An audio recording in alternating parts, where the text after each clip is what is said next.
Hey, welcome to the 346th episode of Just Shoot It, a podcast about filmmaking, screenwriting, and directing. This episode is brought to you by patrons Kevin Schumacher, Dave Fairman, and Anthony Yasenda. I'm Matt Enlow. And I'm Oren Kaplan, and today we have the one, the only, Noah Bashore. I'm assuming our editor just put his name in where I was going to say the name of our guest. Coincidentally, it's the same name because it's the same person. That's right. We're having editor Noah on the show. He has just wrapped his very first feature film. It's a micro-budget feature called Walter Grace and the Submarine that I'm sure we'll talk about more in the future once it's out in the wild. But we thought, boy, wouldn't it be interesting to talk to Noah about making his feature, what he first learned, all of the kind of challenges that all micro-budget filmmakers go through. But we know Noah pretty darn well. He was texting us the whole time, keeping us in the loop, and we've been working with him for a long time now. So I thought, this will be the perfect opportunity to talk to someone who we have a relationship with and a little bit more insight on their process and their personality. Yeah, and he very much like embodied and potentially was even inspired by the title of our podcast, Just Shoot It, which I've been thinking a lot about kind of the last few days. The origin of our podcast was about encouraging people to go film things and not wait for permission, and pretty much every success story we have is kind of based on that idea of like, hey, you got a camera, you got something to put in front of it, like film it, edit it, put it out in the world. And I do think you and I sometimes like a little bit of paralysis every once in a while. Yeah. Yeah. We aren't as close to the non-business side of it as we were maybe when we started this podcast, but it's awesome that people still get that out of this podcast. And I'm not trying to take credit for the motivation for Noah or anything. He actually listens to a lot of filmmaking podcasts and probably gets motivation from all, pretty persistent on his own.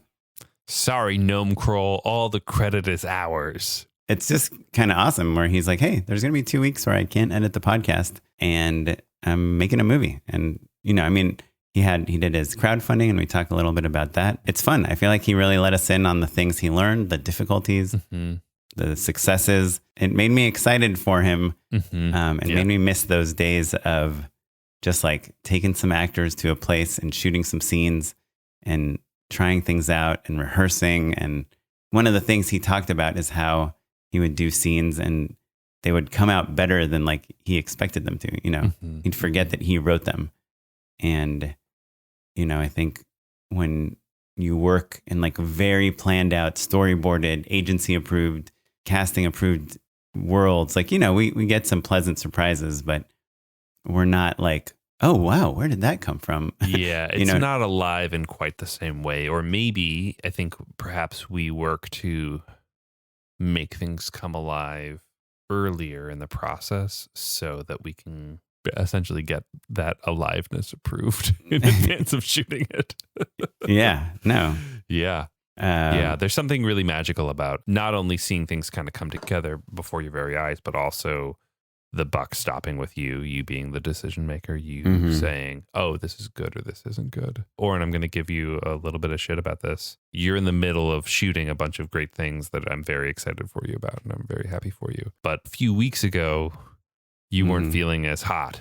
The work was dry. You were feeling bad. And you said to me, I don't know, maybe I should dip into my savings and shoot something myself. And I thought to myself, yes, Oren, go do it. And then I think the next morning you had booked a job. I think truly it was like that quickly that things changed for you. Yeah. Well, I'm always like, I told this a million times, but I heard this interview with this director that, every time he is not getting work, he goes and shoots something and it gets him a bunch of new work. Yeah. And so like the answer to all of our problems is what we talk about every week, but even we sometimes have a hard time remembering and focusing and not losing sight of the fact that whether we're being hired to shoot something or we're shooting something for ourselves, like we can shoot something regardless. So anyhow, as a final thought, having seen some stills from Noah's piece and like even like a little bit of scene work, it's so inspiring to be reminded what you can do with just a camera and a handful of awesome people. The difference between what images we were able to produce when we were Noah's age. And now it's just like, dang, you can shoot a movie for that budget. It's awesome. It's so inspiring. So hopefully you all are as inspired as we are. It's a really fun conversation. We dig in deep. Like I said, we'll do follow-up conversations. I'm sure we'll keep people updated as things evolve with the project.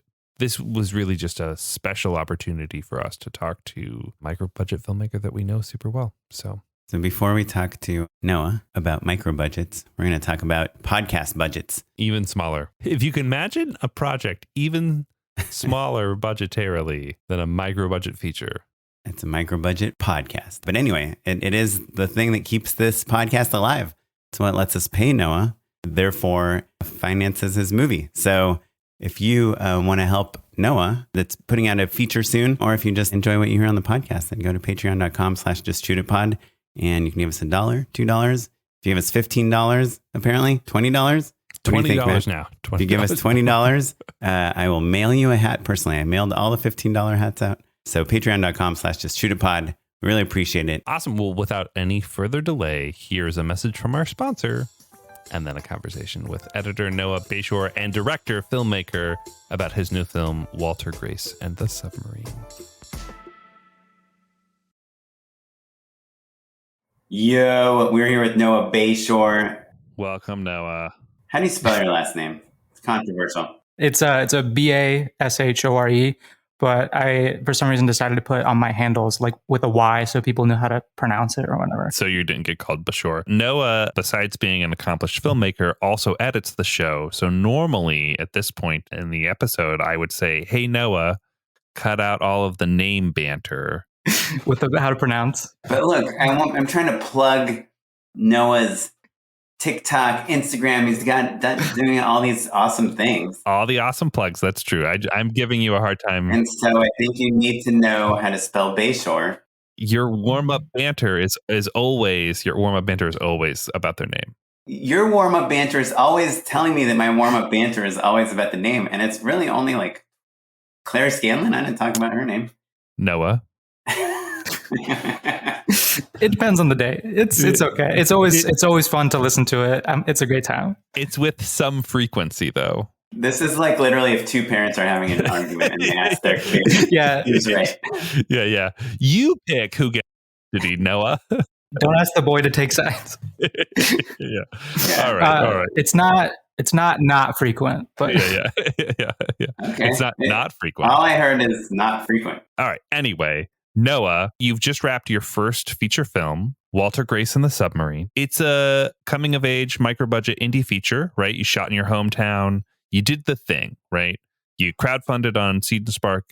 Not a ton of money, but enough to make a movie. The TikToks all seemed like you were having the time of your life. TikToks of the behind the scenes is what you're talking about, right? Yeah. The TikToks of the behind the scenes. Yeah. Noah's very active on TikTok. He's giving people a glimpse into the filmmaker lifestyle. At Noah Bashore with a Y. Anyway, so Noah, give us just the log line real quick. Tell us what your film's about.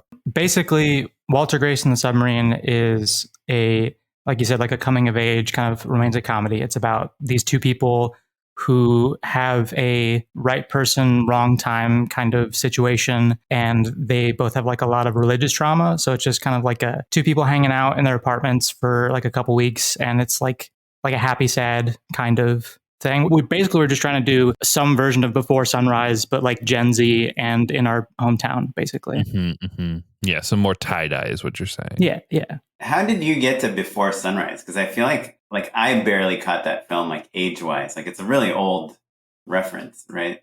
I don't know. Like, I don't remember where I found it, but I've always been like a softie who digs romantic movies. My sister, when I was 12, showed me 500 Days of Summer and like... Ruined your life. Yeah, ruined my life, like Elizabethtown, like all these different, like, kind of like indie, like, happy, sad, kind of quirky, romantic comedies. And I was like, oh, this is it. This is all I have to do. They brainwashed me on Gilmore Girls. And that's all I watched when I was like a little kid. So it's like, of course, I wound up making a rom-com for like my first feature.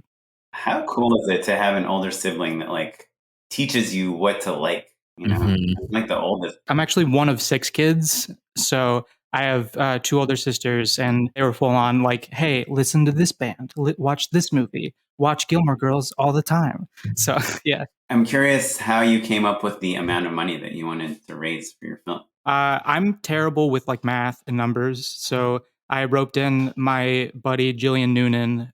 She produced the movie and like she was basically in charge of all like the numbery, spreadsheety, like money stuff, just because I was good at English when I was a kid, not good at math, still carrying on with that. And she kind of was, in charge of that. And we just kind of worked in tandem of like her asking me things about the script and like locations and stuff like that, or, you know, props and stuff. Like we wound up having to buy a couch for a scene, and like I bought it myself just because we didn't have it in the budget, but things like that. But basically we just kind of worked in tandem, and she was kind of in charge of like the money stuff. So a lot of like phone calls and like emails and texts and just like, oh, what do you think of this? And in terms of money spent though, yeah. like you're not like in the weeds on payroll and things like that. Like this is kind of like literally you're buying the things that you need to put in front of the camera, and that's about it. And then feeding people. Is that accurate? Basically, yeah. So like not to go into too thick of it, but like basically the only people on set that were like paid were our two talent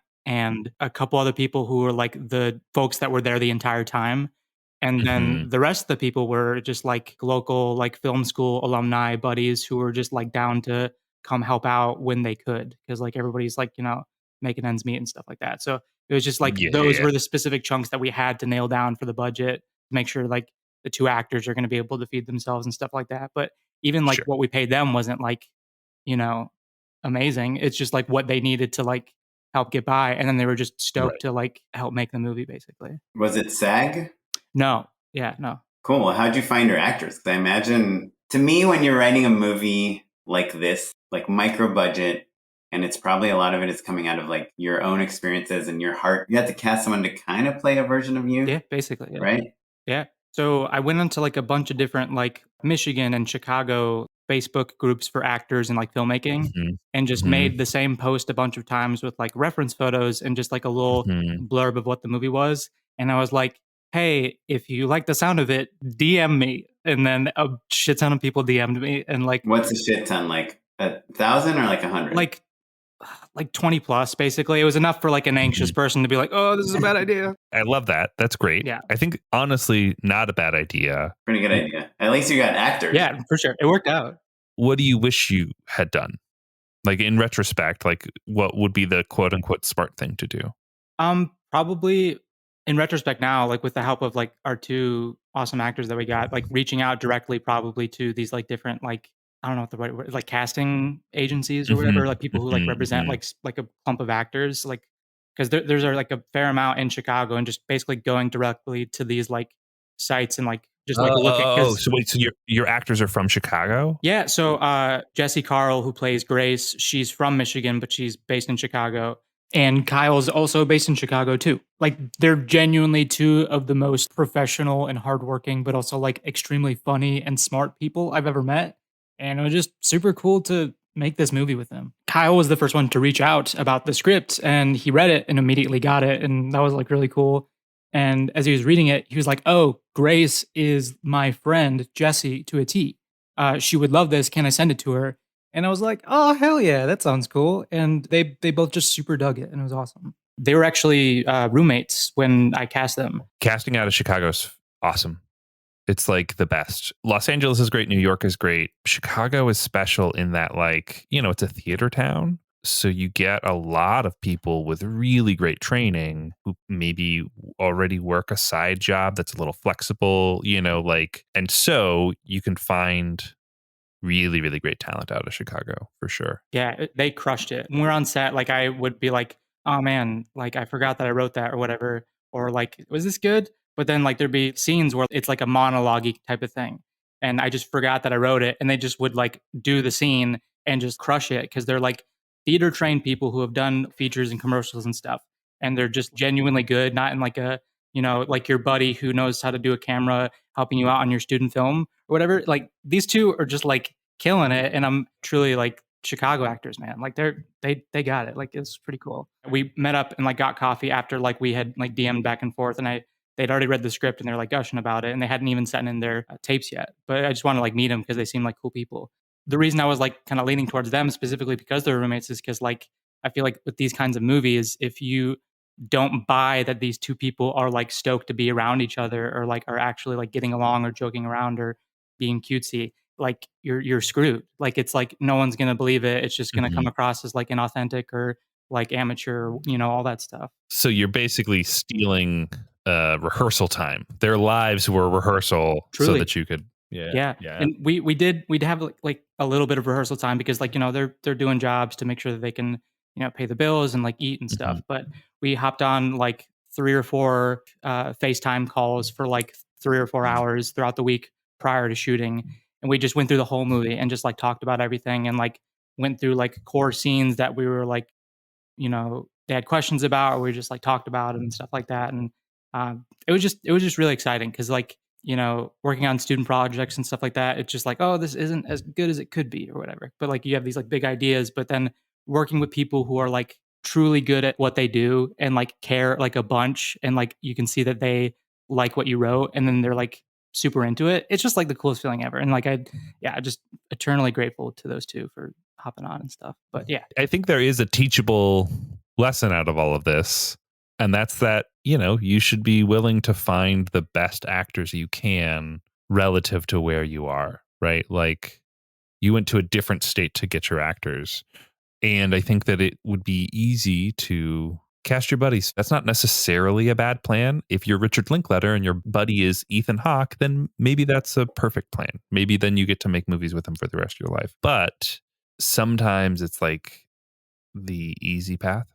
Sometimes it's like, oh, okay, well, I can just, this person's here and they're down to do it. You really got to know what a good actor is. Like, I think Jeremy Saulnier cast Macon Blair and Blue Ruin and everybody's, you need to know what good acting is. And if none of your buddies are incredible actors, it's something, a lot of people don't know what good acting is until they work with really good actors. Yeah. Yeah. Like you're saying like these things you wrote that you're like, not even sure if you like them. You see these actors say them and you're like, oh, damn, like that is good. Oh yeah, this is all right. We're doing good. Yeah. We actually did have like one person who was a buddy who hopped on and was in it, was only in like one short scene because he is really good at playing like stoner characters. He has a very like distinguishable, like cool voice. My friend Zach Noonan did this TV pilot spec and he let me watch it and Hugh was in it and he played a stoner character. And it was when I was trying to figure out like who's gonna play this guy. And Hugh was in the spec and I was like, yeah. No, it must be Hugh. It can't be anyone else but Hugh. It was great.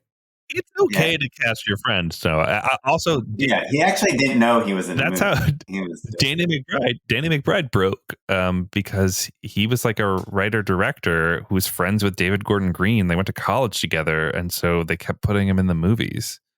And that's how he became an actor. Yeah, my friend Hugh, he plays the character. His character is called the Dude, and that's all we called him. He's like a joke character who's like in his underwear for like a minute, and it's like just this thing to show how like sad of a situation she's in. And he like crushed it. He was like a one-hit wonder, and everyone was like cheering him on and stuff. He's not like a professional actor. He just got it, and it's just Hugh. It's just Hugh being Hugh, and we loved it. I do love like a character actor who knows their purpose in a scene. Every once in a while, an actor will just be like, no, yeah, make me look more pathetic. I get it. Let's go. Like, I want to dig in a little bit about production because I'm curious. Talk to us very quickly about crew size and then any happy accidents and any things you wish you had changed, right? Because I imagine you mentioned it's like mostly a volunteer team. And it's a 2-week shoot, right? Yeah, 14 days. And then we had like one Sunday off, basically. Yeah. I measured it by how many episodes you didn't have time to edit, which is 2. Which is 2, yeah. So you had 1 day off. That's a sprint. That's a lot. Yeah, it was kind of wild, but yeah. Would you keep the schedule that vigorous? I think I would for a project of this size and like a story of this size, because like it was all basically like in apartments and random spots downtown that weren't like audio centric. Like most of the talking bits were just like them in like a living room or in a bedroom where we like, set decorated it to look really pretty and stuff. And like we, had the time to work in the space. If it was like a bigger project, there would be no way, at least just like for, where we're at money wise and like crew wise and experience wise. I think like a larger scale, like action thing or something else in that short of a span, I think would just it wouldn't have been good. But it was the intention to have it be this like extremely like dinky, actionable movie as like a first go round to learn from. Happy accidents wise, there's just like a bunch of random little things that happened while we were out and about shooting in the city where, in the moment it was like, yeah, we got it. There's nothing else we could do after that to replicate something like that.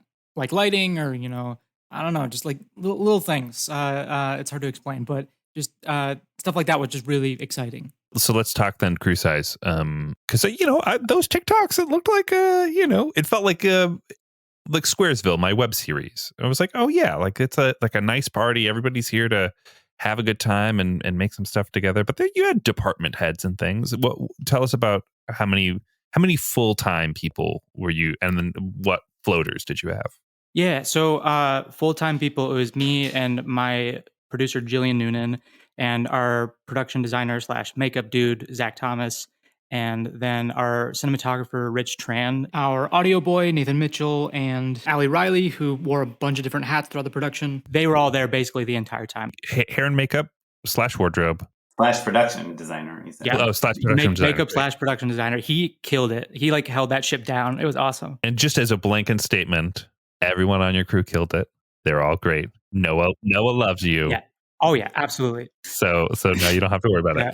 Don't tell them anymore you like them. Okay? Yeah, I won't be specific, but I think can. Everybody is a big fan of Zach. But anyways, sorry. That's okay. Basically, folks like that were there the entire time, and then we had a lot of people bumping in and out from like Detroit and stuff, and then just like local people in Grand Rapids who were like, they had a day and they were just like, they just came up and helped out, or they would come for like 3 days and then they would have to go work their food job, and then they would come back like the weekend or something. Our script supervisors were roommates, and then they would just like trade off every other day, basically, and stuff like that. You only cast and hire roommates. Yeah, exactly. Yeah. So to recap, full-time people, you've got your producer, you've got a kind of swing art and wardrobe and makeup person. Did you say a sound person as well? Also a sound person, yeah. We had a sound person full-time, yeah. And then you, and that's the core team. And then everyone else is kind of swinging in and out. Yeah, I think like around like max on like the biggest day, we might have had like 20 people max. And then like other days, it would just be like maybe like 10 or less, that kind of thing. Yeah. And so is your producer acting as like an AD? Are they like getting lunch ready? Like their kind of logistics and your kind of, they're back of house, you're front of house. Is that how it's split up basically? Yeah. Like a lot of different people wore like a lot of different hats at certain points, but Jillian was like doing food prep, like getting everybody like lunch and dinner all the time. And then like, depending on the day, like being the AD and things like that. We've got the head count now. I'm curious, looking back, what would you have changed about that build? I'm always curious about like, I think there's this kind of thing, at least in LA, that like you should pay the sound person. Like if you're going to pay one person on set, that's the person. Like I'm curious, where are the places where you're like, oh, we should have paid someone to be dedicated to this? Yeah, next time I have to have X. I think for sure next time, like giving the sound department more support and like building that out so that they get paid more, or just to have like more of like a solid team that wasn't necessarily like one dude the whole time and like a couple dudes coming in when they could, just like trying to build that side out of it. Like we had like a good like audio setup because my sound design professor at my art school that I went to, he lent us his full like kit and stuff. So we were able to record in like 32-bit and stuff like that. Shout out to your sound professor. That's truly dope. That's Mike Dollar is like one of the greatest people I've ever met in my entire life, and he like saved our movie. So that was that guy has money. You know what I mean? Honestly. But yeah, so I'd say like next time for sure that, and just where our struggles came from was not as much pre-production as we could have done. Where that came from is just we're a bunch of young people working like food jobs, and like we did as much as we thought we possibly could, kind of thing. And like, some people like, are working at production companies and are like, working day to day and like scheduling shoots and working shoots and stuff like that. But I think for the next one, it's like even more so leading into pre-production as much as we can, just because like all the confusion or misunderstandings just came from like a lack of like, pre-production. But everybody's just like at this stage where like we're all just trying to make ends meet, and like we're not really like there yet. Like we're, like a skip and a hopping away from like, doing this for a living where we could like, have the sit downs and stuff. But yeah, so let's dig in on that a little bit, because Noah, I think you had texted with us a little bit during production about that aspect of the whole process, right? Talk to us about what broke down. Talk to us about, I'm trying to find like, again, the nuggets, the lessons that people can extrapolate out, right? Because it's certainly like everyone always wants more pre-production time. Yeah. Right. Boy, you're giving me flashbacks to like my early days with Squaresville, which oftentimes I think back on how little I knew, and I'm a little impressed that it actually worked. Yeah. Do you know what I mean? Like you realize you don't know what you don't know, and then you're like, oh my God, like there were so many opportunities where things could have gone sideways so poorly that we just never would have finished. Like it was a lot of luck that we we got there, right? Which my point being just like I understand and empathize, and I think our listeners will as well. So talk to us about like specifically what broke down as a result of that lack of time in pre-production. Like for instance, it's like, oh, department heads aren't aware of things that have changed or shifts, that sort of stuff. The locations were basically like public spaces or like apartments that our friends are like letting us use to shoot and stuff. Grand Rapids has like a lot of like older buildings that were made in old timey times where like the walls are paper thin and you can hear every car passing outside. So like audio was just like very stressful on days like that, where like if we were to reapproach pre-production, if we had a bigger budget or if we had more conversations or more time to talk about where are we shooting, going to these places, and like feeling out like what is the audio situation here. Cars going by, like, maybe not shoot at the house that's across the street from an elementary school, like stuff like that. With this one, like we were just really relying on like what do we have access to, let's do that. And with that came like very small like bedrooms where it's like maybe like 20 minutes of the movie takes place in a bedroom. Are you saying that you guys didn't have time to scout? That like you were walking into sets fresh and people were just kind of had to deal with it, basically? Or maybe you didn't think about sound when you were scouting. You just knew, like, you saw photos of your friend's place and you're like, oh, cool, let's go shoot here. Oh, this place is great and it's free and like it's perfect for the character, but your sound person didn't get to have their ears on the space, for instance. Yeah, like it was kind of like a surprise for certain people to show up and have it be maybe like a smaller space than like we had anticipated. Because like maybe like one of the spots I hadn't been to because my friend had just moved in there, and like the character in the movie is like moving into a house. So we're like, oh, we'll lean into it because this is an empty apartment anyways. Let's go for it. With that comes like, oh, not the biggest layout as much as we thought it was going to be, kind of thing. And so it was a lot of like working with it on the day. And certain days it was like hectic with like the first day that we were there. But as we got accustomed to the spot, it became better and we got into a flow of it. But I think just the stresses came from like a lack of scouting. And did you have a shot list? So we did have a shot list. I shot listed the entire movie, but with that came like showing up to these different spots and like realizing like, oh, this shot idea that we had, we basically have to throw it out entirely and find something different depending on like the lighting conditions of the room or how big the room is or how it looks and stuff like that, and basically redesign the entire scene from the top down all the time. Well, and Noah, it's so funny. Like I said, we talked a little bit about this offline before having this recording, and you basically everything you're saying, certainly I think Oren and I relate to from our early days and also right now, right? Like I love my sound guys. Some of them are my very best friends. And they're always like, dude, you picked a spot right under the airport or whatever.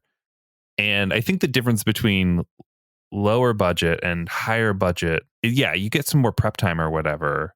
And you have like a proper tech scout where you get your department heads kind of can get ahead of these potential problems. But it's really what it really boils down to is that with low budget, your plan has fewer contingencies if things aren't perfect, if the conditions aren't exactly what you're hoping for, right? Like with a bigger budget, you could record some of that audio in post. You could loop some of it in, or you could supplement some of the light, that natural light that keeps shifting or whatever. If everything goes perfectly, then you kind of can leave all of that stuff on the truck, but you have to have a truck with the stuff if you have to make sure that you make your day because you've got a movie star that's costing you $200,000 a day or whatever. It's like you make sure that you have all the stuff you need just in case, basically. I guess like my point of view is almost like the exact opposite of that. which is welcome to Just Shoot It. Dads, don't fight. Just kidding. No, that's the point. That's the dynamic. Yeah. No, we love it. Which is that on the low budget film, like what makes it easier and why you have some of these great low budget films is because of all the pivoting. You know, you come in and you're like, the window's over here, the sun's over here. We're supposed to be here in the morning, but now we're in the afternoon. You know what? Let's just flip the whole thing. And you know, how she says she's going to walk out the door. Well, let's just have her walk into the shower, you know, because, and you can do that because you make the calls. You're the boss. And you can be opportunistic. On Squaresville, literally, I had slug lines that said interior somewhere. I've been there. Somewhere cafe. It was just really awesome. I don't know. Like I'll find a good spot. Yeah. You know, like that's how it was like every single day. And certain folks had trouble with it, understandably, because, you know, certain film schools like run it in a very like structured way where like this is our shot list, we're getting this to a T. But then like that like was not it on this project like at all. Like it was like constantly that like of like flipping rooms or like a scene that was constructed or written to try to be like the Marriage Story final fight or whatever, where they're going into different parts of the apartment. It's like, no, we'll just do the whole thing in the living room and on the couch. And like, that's all it needs to be. But it was like constantly adapting, constantly like making tweaks like that. Yeah. To me, the hard part about the low budget kind of indie film is that you just cannot delegate anything, you know? Yeah. If your location fell through, you don't have like 3 people that are going to go find other locations. You have to call like between shots, like be texting people, be calling, be Google mapping. Yeah. Like one of the scenes is like a date scene where they're at a coffee shop and like that location fell through and I work at a coffee shop. So it was like, hey, my boss, will you help us? And she was like, the circus is coming. Yeah. Exactly. And she was like totally down. So like, you know, it was a lot of that too, like where I had to like figure it out and like find different spots to like, you know, make it, you know, the little like toy block thing where you're putting the square in the circle. It was like a lot of stuff like that. Yeah. So it's hard to focus on like the shot and the lighting and the acting and that when you're like, okay, she has a 2-minute break she can call me on and I have to answer this or else we're not going to have this next location. Yeah. And you're just like the buck stops with you, which is like not always a great thing. Like you mentioned, like, oh, I bought this couch or I bought this, you texted us or like, I just bought this fish tank, you know? And it's like, you have to figure out what car to put it in and like, where to get the water and like all those things that as a director, you already have so many other things to worry about. So to me, it's like, what makes it easier is the pivoting and opportunism of being the boss. But what makes it harder is just the responsibility of everything. And at some point you do give up. You're like, yeah, this would be way better if like we didn't have a white sheet on this bed, if it was a brown sheet, but we just don't have time. So let's just shoot it. Yeah. Live with it. Yeah. There's a part of me that's like a little nostalgic for it, right? Like there is magic in the buck stopping with you. It's all on your shoulders. And like, there are going to be things that you're going to be so bummed about. And there are going to be things that, you know, later on in your career, you're going to be like, God, I wish I could just call my boss and shoot at this coffee shop, and that my crew was 4 people instead of 100 or whatever. You know, like there's a romance to it for sure. Yeah, there's something about that's why there's a lot of like lifestyle filmmakers that even do like bigger budget things and work with brands and stuff, and they have just a totally different type of filmmaking than I think Matt and I do, because they're just finding opportunities and shooting a lot, you know, where we're like trying to look at the script and figure out, well, which shot tells the story best? Not that they're not doing that, but we are being like hyper specific and they're not. I think maybe what we're getting at is that like if there were other stakeholders who have different priorities, then you have to, and this maybe relates to your point about pre-production and communication, Noah. There's always different stakeholders unless you're literally the only person making the movie, whether it's your DP or your production designer or your producer, whomever. But the more people who have to weigh in on a decision, the harder it is to be nimble, right? And so when you've got a legal team and you've got a client and you've got an agency, you kind of just need to like show them the storyboard so that they can say, yes, this is a legal team is okay with Oren saying that this cat food tastes just like people food, even though, you know, we'll put a disclaimer that you're not supposed to eat cat and food that's or the whatever, extreme version. But even a showrunner or a studio or a movie, or even if someone gave you $100,000 to make your movie, but they, want their kid to star in it or whatever, like they're starting to make these creative decisions for you that are changing things. So I guess I know we have to wrap up soon, but my last question was going to be about like, now that you've made this certain type of movie. The first movie I made it had starred a deaf actor, and there were a lot of deaf characters, and they talked in sign language a lot. And it was a very quiet movie. And I was like, my next movie just has to be super loud. Like I just want nonstop wall to wall dialogue. Like just want to do the opposite, like now that you've made this movie, like what are you imagining for your next movie? What's like the next dream project? Or is there a next movie? Are you still want to direct, and are you still enjoying it? No, and that's a fair question, because like I was texting y'all about it. Like I was like, oh man, I don't know if I can ever do this again. I'm not good at this or whatever. But like y'all were saying, like it's how it is. And I really needed that, so that was cool that y'all said that. But related to the next one, and then like just the communication stuff over the past couple of years, like I like through like reading and like TED Talks and other stuff, like I kind of found out that I'm like on the autism spectrum, and like part of that is like just like struggling in life to like communicate or like understand communication and stuff like that. And then being the director, where like that's all it is like, so like I think part of that is like me having to learn more about myself and stuff like that, and like be a better person and also a director, and like be nice to myself and all these other things. But well, and I think also though, Noah, some of that's just experience with like understanding how the dominoes fall. You kind of need to make the mistake of realizing I should have told this person this thing, or like, oh, as a result of this decision, they're going to need a little bit more time to compensate or whatever. Like that's just stuff that you kind of you internalize. Yeah, exactly. And I think that when you're doing everything yourself, not everything yourself, but like when it's a small team, you have much more intimate relationships with the people who are making the thing with you, and also the way in which they are affected by your decisions. And so not only does it hurt a little bit more when things don't go well, but you're aware of the ramifications of all of that stuff. And so that's why I think when people are like super, super big and famous and stuff, it's easy to just kind of make a decision, and then for a bunch of other people that they don't really have a ton of contact with to just suffer through it. You know what I mean? Yeah, but it's just like leading into that where, with those relationships, like building that out and just being more communicative and stuff like that. And just so there is that more trust, and trying to build that out where I'm at, like in Grand Rapids and stuff like that, where I think we had talked about like how, it makes sense, like why certain filmmakers like have the same crew of people come back every time, because there's just a level of like trust and communication that like you just have over time. But just with the spectrum thing, just like learning more about myself and stuff like that.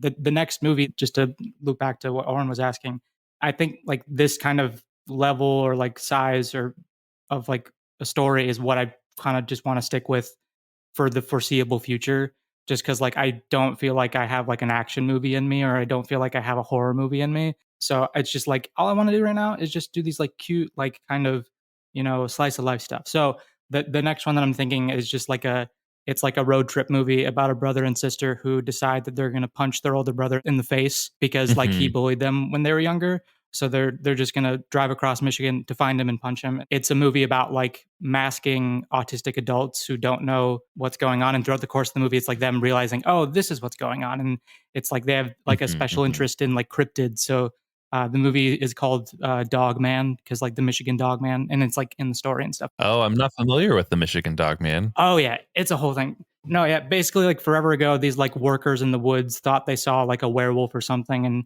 just over for forever, it just blossomed into like the Michigan Dog Man, where like once every 10 years on a year that ends in a 7, the Dog Man will return to Michigan, and you'll hear him in the woods just screaming because the Dog Man. Yeah. The dog, yeah, it's the Dog Man. Yeah, the dog, man. But basically, that character, that mythological local thing, is a part of the movie, and it's just about like these siblings who don't know how to talk to each other, learning how to talk to each other, and trying to fix their weird little family. Yeah, it's a puffy chair plus Dog Man. Exactly, it's the puffy. Yeah, so like my Mount Rushmore of like filmmakers currently is the Duplass brothers, Cooper Raiff and Jim Cummings and Mike Mills. And like, that's kind of like my wheelhouse right now. We've had one of them on the podcast. Solid group of people for sure. So Dogman. I'm still working on it. It's, and I haven't even finished editing this current one, but it's like another like super dinky, like character driven, not a high concept movie that like is like actionable, and like the money would just go towards like licensing music from like a specific indie artist and stuff like that.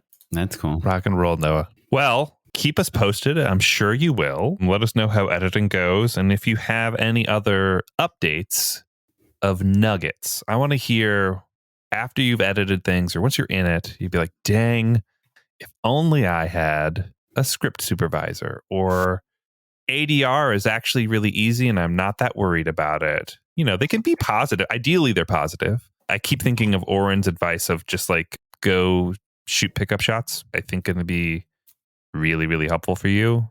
Especially, what did you guys shoot on? You shoot on Sony? Yeah, we shot on the Sony FX6 and we used Canon FD lenses for the entire thing. And then I had a Blackmagic that I'd shot like a bunch of B-roll of the city and stuff.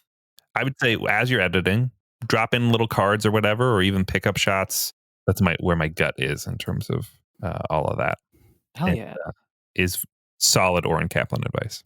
Can I tell you the one thing I did learn from my crew? Because, we're talking about communication and how, I think being on the spectrum, we're not like everyone has like communication issues with their crew. And like the biggest thing I learned from my first feature, even though I directed like a bunch of stuff until then or before then, was just like, you can't expect everyone else to care about your movie as much as you care about it. You can be like your key grip, because you have a bigger day and you have to rig some things that day and your key grip didn't read the script. You can't be like frustrated by that, You got to be like, well, what's in it for her, or for him? Yeah, is not the same as for you. And kind of, that was like my big lesson from that. And so you do have to communicate some things that maybe are so obvious for anyone that's read the script or anyone that even knows the log line, but you got to make sure people know like, hey, she is like the dark character. So always backlight her.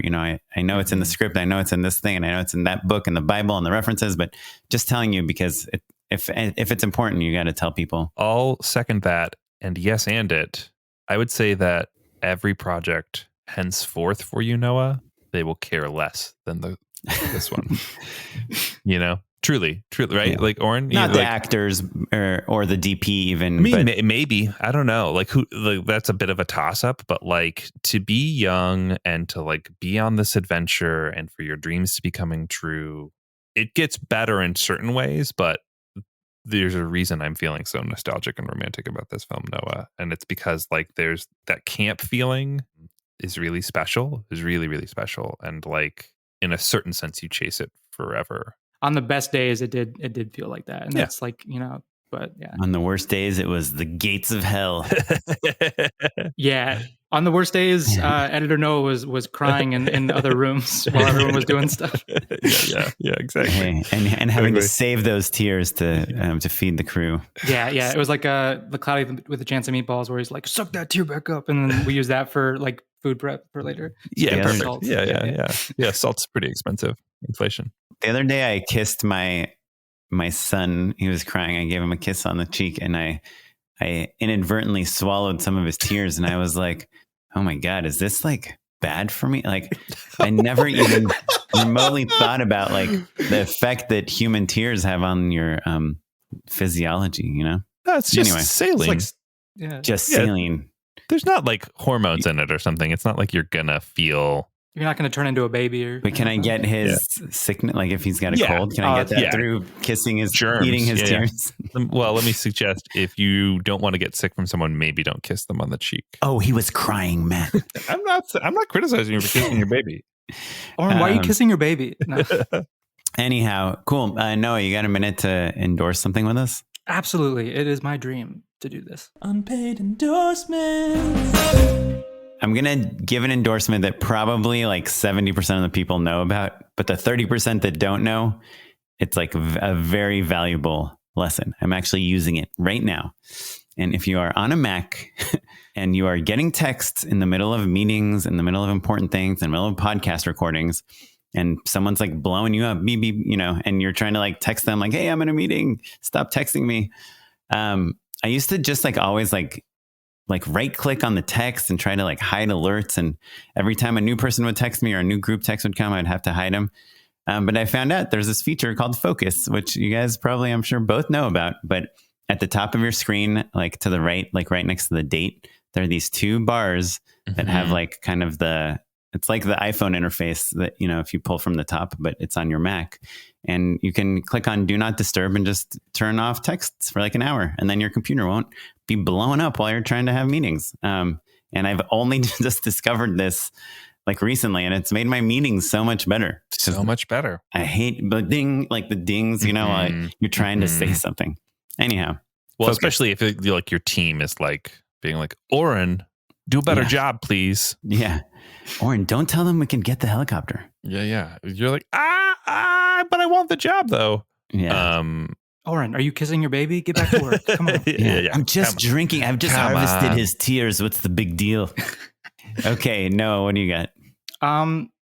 Okay. I have 2 movies and a TV show. I don't know if I'll ever get a chance to do this again, so I'm going to do a bunch right now. So the TV show is, and this is weird, I'm not a Disney adult, I'm not a big Star Wars guy, but the TV show is Andor on Disney Plus. It is so good. People say it's good. Yeah. Like, and it's weird because based on like a logic question, right? It's like and or. Yeah. That was their mindset as they were writing it. That's how they did it in the writers' room. Yeah. No, like I was like a big Star Wars kid. Like I directed like a Star Wars parody play in high school and stuff. I was like, I wore the merch. I was like that guy. You know, all that stuff. Wait, hold on. So Noah, you're young though. Yeah, I'm 25. Yeah. How many Star Wars movies had come out when you were wearing the t-shirts? Yeah. So the first Star Wars movie I'd seen was like when I was little. I saw Revenge of the Sith when I was like a child. The Force Awakens came out when I was in high school, and that was like a big deal. Jesus Christ. Noah. Yeah, I know. Yeah, Noah, dude, I'm when sorry. I was your age, we had 3 Star Wars movies. We had 3. We got the reissues when I was in junior high, and my friends teased me for years because this was our first chance to see Star Wars on a big screen, and I decided to make out with a girl during part of it. Oh, my first time ever. Okay, well, they were kind of right. I can understand from both perspectives, but it's okay. Yeah, but when you're saying you were a Star Wars kid, you had many movies to be excited about. Yeah, like it was such a big deal, especially when The Force Awakens came out. But then like I think that one was like solid, and then I personally really like The Last Jedi, which is like controversial or whatever. But then like the third one, Rise of Skywalker, like crushed my spirit, and it made me sad walking out of the theater. And I was like, oh, I'm never gonna like Star Wars again. Like this sucks. And like I wasn't big on The Mandalorian because like it felt kind of cartoony, and not in a good way because the Clone Wars is like fucking sick. But Andor wasn't like stoked for it, and it's like amazing. It feels like an HBO show, if that makes any sense. It's like, how is this a Disney Plus show? How are they like talking about mass incarceration and police brutality and militarization and like indigenous people oppression and genocide in like a Star Wars show about like a no-name background character in Rogue One? But then it's like this amazing show about like everyday people having to make sacrifices to do like an armed revolution against a fascist regime in like a sci-fi show. It's like, I don't know, it's super bonkers. But it's like really good, and it's like really smart, and like the production design is like super good, and the writing is so good. Andy Serkis in this last episode, holy shit. It's like he's so good. And you didn't like Book of Boba Fett or Obi-Wan? I still haven't watched Book of Boba Fett. I've been meaning to watch it, but I dug chunks of Obi-Wan where Hayden and like him got to like be in the same room together, and they like had like the heart-to-heart bits and stuff. But the rest of it was just like, it could have been better, but just because of like how good Andor is, it's kind of like solidifying that. Away. And do I have to watch anything else before I watch Andor? I think you could watch the prequels just to understand that like the Republic has fallen and like there's an empire that's like on the rise and they're gaining power and stuff. But you can just like watch it pretty fresh. Like it leads directly into Rogue One, which leads directly into A New Hope and stuff like that. Sorry, I'm gonna stop talking about Star Wars because like I'm a big dork. You're one with the Force. No, I get it. One with the Force. I have 17 Baby Yoda shirts in my closet. I love it. It's great. Anyway, This is turning into like a Star Wars podcast. There's like a million of them. And my other endorsement has more to do, I guess, with the director of these two movies than like the movies themselves, but also like the inspiration that I got from the movies. The director is Cooper Raiff, and the movies are Shithouse and Cha-Cha Real Smooth. Basically, Jay Duplass mentored this dude named Cooper Raiff, who's like my age, and helped him create this movie called Shithouse. And it's pretty much a two-person rom-com, and it's like this super wholesome college love story, and I really like it a lot. So I watched that movie, and I was like, okay, well, that movie only had kind of two actors for the entire movie.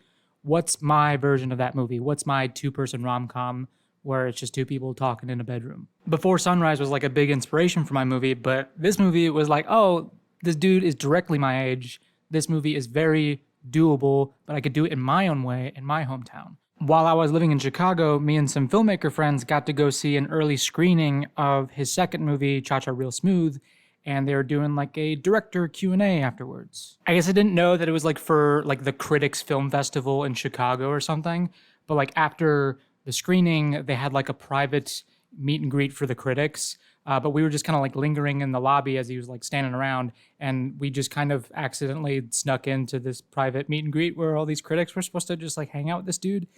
And we wound up just like talking to Cooper Raiff for like a half hour and just asking him a million questions. He was just super cool. And it was like really motivating because it was like, oh, this dude's just like a normal dude and he made this movie. And me and my friends, we can also make a movie. So right afterwards, I was like, all right, we're going to do the thing. We're going to make Submarine. So overall, recap, the recommendation is watch Shithouse and just kind of think about like, you know, what's your two-person bedroom, dorm room, hometown movie? Like, how can you approach that movie in your own way and in your own voice? Yeah, buddy. Awesome. Very cool. I'm going to go with something really obtuse, you guys. Is it Star Trek? You know, truly, I love that first J.J. Abrams Star Trek. Me too. It's so good. I saw it twice in theaters in 24 hours. Anyway. Respect. Mine is, there's probably an email that you've been thinking about writing. Write that email. That's my endorsement, right? I've been kind of like sitting on like, you know, a few ideas or like people I needed to reach out to and I didn't, friends from the past. And I just have been on a real bent of just like doing that stuff, doing that work. And it's only been awesome. It's felt great to like get it off my, like out of my brain space. It's not like I'm like, you know, apologizing to someone or something like that. I'm just saying like, oh, hey, it's been a minute since we talked. How are you? Is mostly what I've been writing. And it is just like been fulfilling, been good for my career. It's been awesome. So that's my recommendation, honestly. It's just like reconnect with people. Send the email that you've been thinking about sending. That's my endorsement. Send the email. Matt's basically saying like respond to his email. Yeah.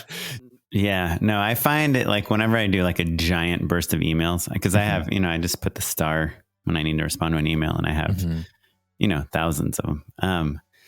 When I do like a big burst, especially if I have like a down day, I find that like, oh, I'm starting so many kind of cool new conversations. You're planting seeds. Yeah, you're planting seeds. Personal ones, emotional ones, career ones. It's all good, you know?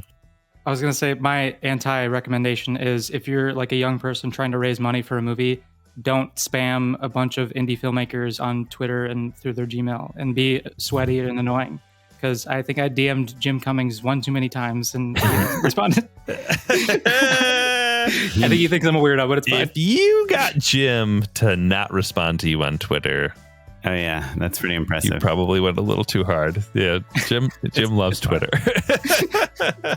Exactly. It's okay. It's fine. We'll get him back. It'll Yeah. Thanks, Noah. Obviously, everyone can find you at Noah Bashore. You can find our show at Just Shoot It Pod. We're across all social media. I'm on Twitter. I'm at SmiteyPyleg. And on Instagram, I'm at OKaplan. And I'm at Mr. Matt Enlow. This episode was edited by Noah. Hi, I edited. And you're listening to... Thanks, Noah. By future Noah. By future Noah. It's my favorite kind of Noah. It's future Noah. This episode was produced by Tyler Small. Thanks, Tyler. And you're listening to music provided by the Free Music Archive and the artist Jazar. Thanks, everyone. Bye. Bye. Bye.